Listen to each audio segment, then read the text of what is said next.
करमाडमध्ये भर दिवसात तरुणीची निघून हत्या, धीरच निघाला आरोपी फरार।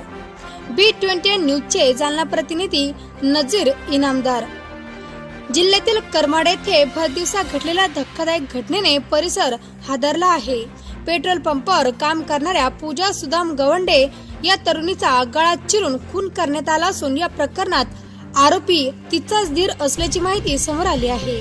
करमाड येथील गणपती मंदिरा शेजारी असलेल्या इंडियन ऑइल पेट्रोल पंपावर दुपारी 12:30 वाजेच्या सुमारास ही घटना घडली।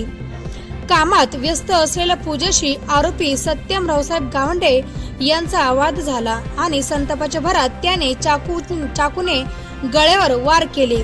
गंभीर जखमी झालेल्या पूजाचा जागीच मृत्यू झाला।